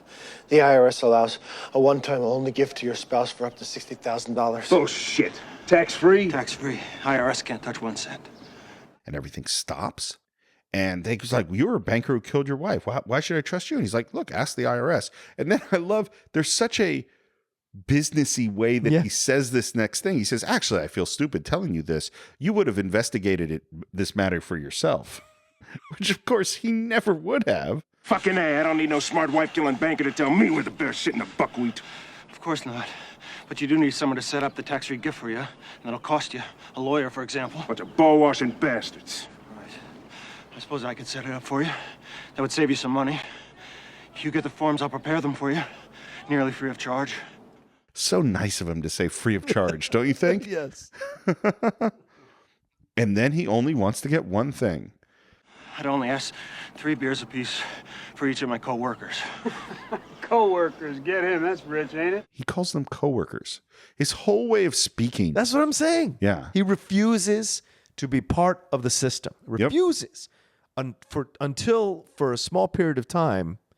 But for the majority of the movie, he refuses to be part of the system, or he's constantly trying to remove himself from the system. But this is also why I say that I think he thought of this deal when he stood up, because he comes up with that 3 beers for my coworkers very quickly. It's not like a new thought, Maybe. I mean, of course we don't know. Yeah. I mean, yeah. And I love his next line because, again, it's so lovely and odd, which was, I think a man working outdoors feels more like a man if you can have a bottle of suds. It's only my opinion. Sir. Right. Drinking a bottle of suds.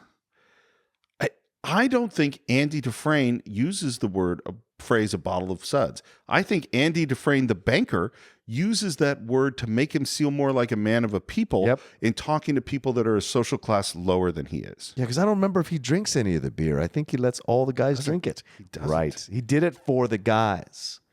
Yeah. One interesting thing. So Clancy Brown was struggling with his character because he felt this guy is so one-dimensional. Right. He's just evil. How do I play him? And one of the other guards came up to him and said, listen, he's not a real person. And it's like, what do you mean? He's like, we only hear about these characters from Red. This is how they see the guards. Right. And I was like, and then Clancy Brown went, oh, well, I can play that. Yeah. And I was like, that's a really interesting way for an actor to kind of get into a character. And of course it works. Hadley lets him go. Mm-hmm. And we cut to this, it's a day later, and we see our prisoner sitting down and Hadley handing up beers, and we hear Red say, and that's how it came to pass, that on the second to last day of the job, the convict crew that tarred the plate factory roof in the spring of '49 wound up sitting in a row at 10 o'clock in the morning, drinking icy cold Bohemia-style beer. courtesy of the hardest screw that ever walked a turn at Shawshank State Prison. Drink up while it's cold, ladies. There's such great lines in this movie, man. This scene almost moved me to tears almost every time. Yep. Just the beauty of these guys just sitting, drinking the beer, and Andy Dufresne with no beer, smiling. Right.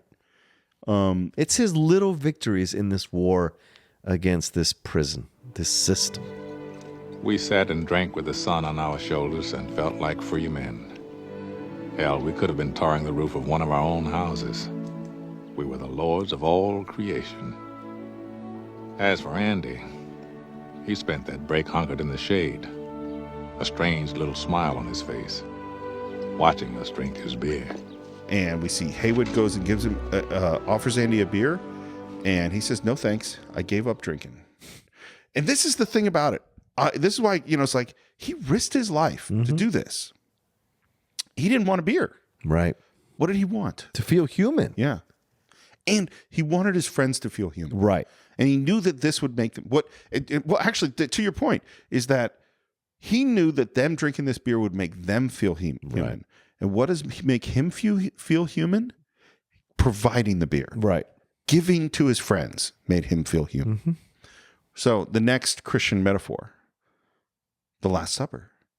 Jesus turning water into wine, or the loaves and the fishes, is that the sharing with the people, the creating out of nothing of the alcoholic beverage, like there, and this is treated as a religious scene on some level. There's something, beatific going on in this moment. It's a remarkable scene. Yeah. One other thing about it, by the way, is just in filmmaking that you don't think about is you have the voiceover playing, you have lines from the characters, and you have actions from the characters. And the voiceover has to fit in perfectly between the lines and the actions. Right. And of course, you can adjust the speed and timing of your voiceover, but you can't adjust the speed and timing of a shot once you've already shot it. Mm-hmm. So what they did was they recorded the voiceover first. So they had Morgan Freeman in a room in Ohio, and he recorded the entire voiceover for the film. Wow. He did the whole thing in 90 minutes. Of course he did. Basically one take through the whole thing. Jesus Christ. And they said it was perfect. Jesus Christ. And so when they did this scene on the set, they were playing Morgan Freeman's voiceover to get the timing of Haywood's cross to hand and the beer and all that stuff exactly right. When they edited, they were amazed that this performance of the voiceover was just incredible, and they used it all to edit the film. Unfortunately, the equipment they used to record it wasn't very good, and so there was hiss. There was a tss, and they had the best sound mixers in the world come in to try to get rid of the hiss. Couldn't get rid of the hiss. They said, finally, we got to re-record it. Ugh. Even though and Morgan Freeman did a perfect job, did it in 90 minutes in one take. The first time, when he re-recorded it in Los Angeles on the good equipment, took him 3 weeks to do the same thing. Right. Yeah. Yeah. Because he recorded it after they finished shooting. Yeah. Right. So he lost the character. Well, and yeah, it's much harder to reproduce the magic than to have the magic. Of course. And they've now edited it with certain kind of performance. And so they're like, you got to get this performance. You can't just get a good performance. You have to get this one, to make it all work. We're playing a little checkers, and Red's getting kinged, and Andy really wants to play chess. And he talks about doing some carving, getting some soapstone, some alabaster. And again, we're in this thing of like him wanting to be human, finding ways to be human. Yep. And Red again is asking him why he killed his wife. And he says, now sort of using more the words of the prison, no, I'm innocent, just like everyone else. which is weird because in the language of the prison, that's saying you're guilty. Right. And he asks Red, and Red's like, no, I'm the only guilty guy in here. Guilty of murder, same as you. Andy's carving, making some chess pieces. He looks up and he sees there's names carved in the wall. And this is the moment we saw before. Yeah. He takes out his little hammer, starts to carve an A. The concrete is very soft and knocks a whole big piece out. And Andy thinks. Watching a movie. We see Red's watching the movie. Andy's sitting behind him. Red. Wait. Here she comes. This is the part I really like, just when she does that shit with her hair. Oh, yeah, I know. I've seen it 3 times this month. Gilda, are you decent? Up pops Rita Hayworth. Me? She's one of the most stunning women in the history of film. You know what's interesting about Rita Hayworth, and both of us know she married Orson Welles, and it was a horrible relationship. But Rita Hayworth said the hardest thing about Hollywood is that people went to bed with Gilda and woke up with me. Yep, that was her line, and it's like, wow, yeah. People forget the facade, man. I think that's got to sum up not only many of the beautiful starlets of Hollywood, but honestly, most movie stars in general. Yeah. Is that, we feel that we have relationships with these people and we really don't. Well, it's the same thing happening now to a lesser extent with Instagram people or people who are successful on Instagram. You see if you follow them on social media, you think they're living this glamorous life, but in fact, it takes an astronomical amount of effort to convey casualness in product product placement and product display as they're doing whatever in their daily life. Like I saw someone today who's a friend of mine. She has a number of product stuff that she does on her Instagram. I saw her walking across Hollywood Boulevard today, completely moping, holding 2 bags of shit, just exhausted. But later on, the pictures, relaxed, extravagant, beautiful, blah, blah, blah.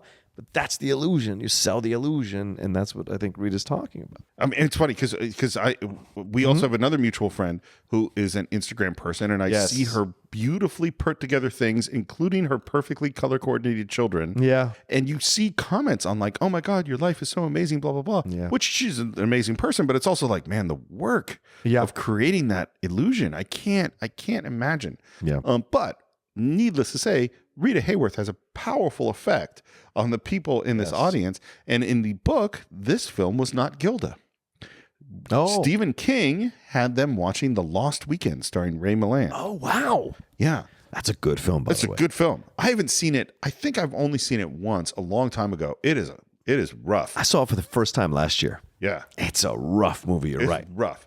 But a really good one. Yeah. But they couldn't get the rights, or they could get the rights, but it was extremely expensive. And so they went, oh man, we can't do it. We can't do what Stephen King wanted us to do. Well, we're working at Paramount. Let's just look through the Paramount archives and see what we can find. And they went, oh, we have Gilda, which is literally the title of the actual novella is Rita Hayworth in Shawshank Redemption. Rita Hayworth is a key character, thing in the film. Oh, maybe this will be better. Once again, a happy accident. Talk about, serendipity. And that's when Andy says, can you get me Rita Hayworth? Or he says, I understand that you're a man who knows how to get things. And Morgan Freeman has his same response. Yeah, I'm known to locate certain things from time to time. What do you want? Rita Hayworth. What? And then he's like, can you get me Rita Hayworth as soon as possible? He's like, well, I don't carry her around in my pants as much as I'm sad to say. It's going to be a couple of weeks. And Andy goes back into the projection room, and there's Boggs. Yeah. And it looks like Andy's going to give up. And he reaches over and grabs that film reel and smacks him with that film reel. And again, he fights. Yep. And again, they get him down. And then Boggs says, now, I'm going to open my fly, and you're going to swallow what I give you to swallow. And when you swallow mine, you're going to swallow Rooster's. You done broke his nose. I think you ought to have something to show for it. Anything you put in my mouth, you're going to lose. And Boggs has a knife, a stiletto kind of thing to his head. And he says, you bite on anything, and this is going to go in your ear. And that's when Andy starts to talk about the human bite reflex. And that sometimes you have to pry the teeth open with a crowbar. Again, this guy is a hero. Yeah. He's a hero in defeat. Maybe that's the thing about it, is that we think of a hero, a heroic person, as somebody who wins. Right. Andy is not actually winning most of the time. Andy is not quitting. Like, okay, we say Superman is a hero and Captain America is a hero. What would they do in these circumstances? Would they have the courage of an Andy Dufresne? Well, would they have the intellect? That too. Andy is an intellectual hero. Yep. And what we find out is that Boggs didn't put anything in his mouth. But he did beat him to within an inch of his life. Yeah. So much that Andy spent a month in the infirmary. And of course, the implication is not only did they do that, but they also, once again, raped him. Yeah. But Boggs gets put in the hole. Because of Andy having helped Hadley earlier. Yep. And they fuck Boggs up. Yeah. And he gets let out of the hold, and he thinks he's done. And he goes, "Oh, whatever you say, boss." And he heads back to his cell. And who's in the cell? Hadley. Yep. What? And Hadley beats the crap out of him.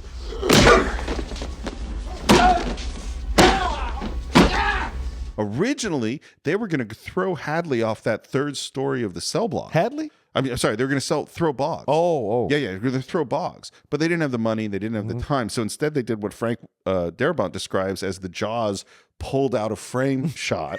Yeah, right. Which really is kind of better. Yeah. And the next thing that happens is Boggs is going off in a ambulance. Yep. I don't think he ever walked again. Is that what they said? Yeah, drinking food through a straw. Yeah. By the way, the ambulance, the engine died, and so Frank Darabont and a couple of crew members are pushing it into frame. What you do, man? What you That's do? What you got to do. What you got got to make the film. And from that point forward, nobody messes with Andy again. And here's the first time we start to hear that we are. Not only does Red like him, but the whole group likes him because they want to do something nice for Andy when he gets out of the infirmary. Yeah. We're going to get him some rocks. We're out in some farmlands picking up stuff. There's a gag about Haywood has picked up a petrified bit of horse shit, which is kind of funny. But they do find him some rocks. And when Andy gets out, there's a bunch of stuff waiting for him, including, most importantly, Rita Hayworth herself. Yeah. And Andy arrives back in the cell, picks up the tube, and pulls out that poster of Rita Hayworth, which is the classic, beautiful pinup. And there's a note, and the note says, "No charge. Welcome back." That's friendship. Yep. It's the small gesture from the person who has very little. Yeah. That is true, deep friendship. Mm-hmm. But now the guards are tossing the cells, and in comes the warden. Why do you think the wardens come down to Andy's cell? I don't know. See, I think he has now heard through Hadley that this guy helped him with the taxes. There you go. And I think he wants to see him face to face and kind of feel him out. Take the measure of the man. Exactly right. Oh, yeah. And Andy is reading the Bible when they come in. Yes. Which maybe he wasn't actually reading the Bible when they came in, but that's what the warden thinks. And he asks him about his favorite passage from the Bible. And Andy quotes, "Watch thee, for you know not when the master of the house cometh," which seems very appropriate. Yeah. To which the warden quotes back chapter and verse. I find that such an amazing thing, people that have actually memorized the verses of the Bible. I don't trust people that do that. It's an incredible, bit of memory and study. Sure. Shows a lot of study. Sure. And he quotes back, "I am the light of the world." And Andy also knows chapter and verse. Yep. And the warden says, "I hear you're good with numbers." How nice. A man should have a skill. And Hadley's kind of puttering around. He finds the rock blanket. He's looking at all the little polished blocks up on the window. Not too big a deal. The warden looks over and sees Rita Hayworth and says, "Can't say I approve of this, but I suppose exceptions can be made." And they exit. And then at the last minute, he turns and realizes he's still holding Andy's Bible. I almost forgot. I'd hate to deprive you of this. Salvation lies within. Yes, sir. That is one of those, because this is a movie we're going to watch over and over and over again. And of course, the first time you see it, that's just interesting moment. Yeah. When you see it over and over again, that is the coolest thing in the world, because salvation does lie within. Yeah. Absolutely. And later on, Andy gets called into the warden's office, and he sees there's a needlepoint prayer up on the wall, which later we'll find out it's going to hide a safe. And warden asks Andy if he enjoys working in the laundry. No, not especially. Well, perhaps we can find something more befitting of your education. And now we're in the library. And there's Big Crow there, and Andy talks to Jake. Apparently, Tim Robbins had to figure out the rhythms of when the crow would caw in order to know when to deliver his line. And Frank Darabont thought he was brilliant, that he could see the moment before he would do this move so he could time his entrance and his line to the crow's movements. Weird things people have to do when you're an actor. And there's Brooks, and Andy says he's been reassigned to him, and Brooks is certainly happy to have him and kind of shows him the lay of the land. And Andy asks, "Well, how long have you been here?" I come here in '05, and they made me librarian in 1912. Now, this is around 4950, probably. So Brooks has been here for 45 years. Yeah. And the question is, has Brooks ever had an assistant since 1912? So 37 years ago or something? Yeah. Nope, never had one. Why are they doing this? And just as you're trying to figure out this question, in walks a guard. And Hadley points out Andy to the guard, whose name, by the way, is Deakins, much like our cinematographer. And he walks in and says, I want to set up a trust for my kid's education. And there's a moment of Tim Robbins processing this and then understanding. He's like, okay, well, why don't we have a seat? And he asks Brooks for a pen and a pencil. And he sits down, and suddenly he is Andy, the vice president of the bank. Yep. And we cut to Brooks telling the story to the guys in the mess. And then Andy says, Mr. Deacon, you want your sons to go to Harvard or Yale? He didn't say that. God is my witness. And Deacon just blinked for a second. And then he laughed himself silly. And afterwards, he actually shook Andy's hand. My ass. Shook his hand. And all the guys like, he didn't say that. Come on. And at the end, the guard was so shook up that if Andy had been wearing a suit and had a little Hulu bird at his desk, the guard would have shook his hand and called him Mr. Dufresne. Yeah. I mean, the heroic figure is emerging. Yeah. You know, the guy that got them the beers and risked his life on the roof, the guy who fought against the sisters, the guy who somehow is not cowed by this place. And now this guy has the guards coming to him, treating him with respect. Yeah. And Red kind of looks at him and it's like, oh, you're making a few friends. And Andy says, I wouldn't say friend. I'm a convicted murderer who gives sound and financial advice. But maybe I can get them to expand the library. So again, he's trying to see, how can I do good? Yeah. Because it was said on the rooftop, that's what makes him feel human. Right. Is doing some good. And he says he's going to ask Warden for some funds, and they all laugh. And Brooks tells him, I've been through 6 wardens. Nothing is going to change. But Andy goes to the warden and asks about money. And Warden says no. He says, well, I'll write to the prison commission. And Warden's like, I'll mail the letters. Yeah. Do we think the warden is a nice guy about this? No, I just think he's... No. Yeah, no. He's just servicing a fool that is useful to him, I think, at this moment. Not anticipating it'll ever come to fruition. Right. But Andy writes a letter a week, no answers. But a long line of guards come in to do the taxes. Yep. Next year, the warden comes in to get his taxes done. The year after that, they set up intramural baseball games with other prisons so those guards can get up and have Andy do his taxes. And now they start to need more people to do it. They have to have a whole team. And there's a moment where Andy goes, oh, Red, can you get me a few more 1040s? And we see the Red is working in the corner, working on this whole operation. It is really fun. Giving it back what he got from all of them, yeah. A little while later, we're out in the yard, and we hear there's something going on with Brooks. Yeah. And they rush over to the library, and there's Brooks with a knife to Haywood's throat. Yep. Well, yeah, stay back! Okay. Stay back, goddamn! What the hell's going on? You tell me. Just 1 second, he's finding out come the knife. Sturdy. Brooks, bitches. Brooks, we can talk about this, right? Nothing to talk about, goddammit. It's all talked out. I'm gonna cut his fucking throat. Haywood? Wait a minute. What's he done to you? How unexpected is this? I mean, it's like the nicest, sweetest, most gentle man in the world is suddenly trying to kill someone. Yeah. What was Brooks in for? I don't remember if he was in for murder or... They never or say. They never said, yeah, right. It's got to be like... Well, because he's in here for 50 years. Yeah, 50 years. I So mean, it's must have got to be committed something murder. big. Yeah. So suddenly we're seeing something. He's got that knife up right on there, and everyone's completely freaked out, like, you know, trying to get him to put the knife down. And in the end, it's Andy who's like calming him down. And finally they get him to put the knife down. You know, and they're kind of like, Brooks, look at his neck. He's bleeding. And Brooks says, it's the only thing that'll let me stay. And that's our first clue. Finally, Brooks lets him go. He breaks down crying, and Haywood's like, he's mad. He's mad that he's the victim and no one's feeling sympathy. No one cares about him at all. He was like an inch away from getting cut. And all he did was come in to say fare thee well because his parole came through. And that's the moment we get it. Yeah. And we're on the bleachers, and Red is trying to explain that Brooks is institutionalized. The man's been in here 50 years, Haywood. 50 years. This is all he knows. In here, he's an important man. He's an educated man. Outside, he's nothing. Just a used-up con with arthritis in both hands. Probably couldn't get a library card if he tried. And what's interesting is the younger cons who haven't been there as long as Red, they're like, that's not right. That doesn't happen. And Red's going, oh, yeah. You believe whatever you want, Floyd. But I'm telling you, these walls are funny. First you hate them, then you get used to them. Enough time passes, you get so you depend on them. Is Red talking about himself? Sure. I think so, too. But I think it's also a lesson in life.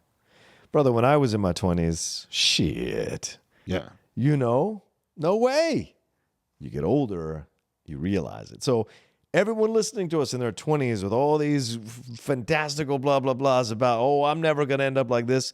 You never know what life is going to throw at you. You never know what's going to happen. You never know where you're going to end up. And all the things that people told you in their 40s and 50s, a lot of it might come true in your life. And when you hit 40 and 50, you might think to yourself, damn, all these guys knew exactly what the hell they were talking about. Well, here's I think the lesson that I learned is that you think when you're young that the tough stuff to deal with is like the punch to the face. Right. Is like the single event. And you're like, I got to stand up against this adversity. Yeah. And in fact, the tough stuff is the slow erosion bit by bit of something small. You know, it's like, when we first met was right around when I had that terrible back stuff. Oh, right. Yeah. Yeah. And I didn't sleep in a bed for 9 months. I couldn't sit in a chair for more than 10 minutes. I couldn't walk well. It was total pain until I had surgery. And I didn't have a major injury.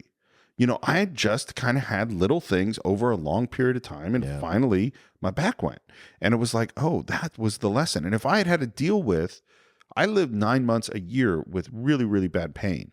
And when I looked forward at who I was going to be, if that continued for 20 years, I would have been a completely different person. Yeah. I would have been afraid. I would have been angry. I would have been irritable, short-tempered, impatient, all because of living in constant pain. Yeah. It's like, it's not the big thing that wears you down in your 40s or 50s or 60s. It's the long-term small things. Yep. You know, and, you know, Brooks has been worn down slowly but surely, little piece by little piece. It's been so interesting to watch our friends. I'm 7 years older than everybody else in our in your Florida State group gang, of friends. It's been so funny to watch them all go through these periods of Right, time. because now I met them all when they were early 20s. Now they're all in their 40s. Right. And they would scoff at Roca, you're blah, blah, blah. And now every single thing as they've gotten older. The sad thing is we're still way ahead of them. Yeah, yeah, so we're that's still true. experiencing, like, you don't know what this is like. If you say so, I think they caught up. Sure. Brooks is in a suit. Yeah. He says goodbye to Jake, sets him free. Yeah, man. Flies away. There's just a great, great look from James Whitmore. And we're at the gate. And we watch as Whitmore, and we're just kind of watching him step out over that barrier. Yeah. And he walks out with this briefcase, and the score is just beautiful, beautiful here. And he's on the bus, and he's clutching that bar and the seat in front of him. And he looks scared and fragile. And the thing is, he's never been on a bus before. He's never been on a bus before. I mean, the guy went in 1905. Yeah. He's coming out, it's 1950 something. Like, what can you imagine what that's like? How the world has changed, you know? And we start to hear his letters. The whole movie has been from Red. Yeah. And now we're hearing the story from Brooks. And of course, this is not in the book. This is all Frank Darabont. Dear fellas, I can't believe how fast things move on the outside.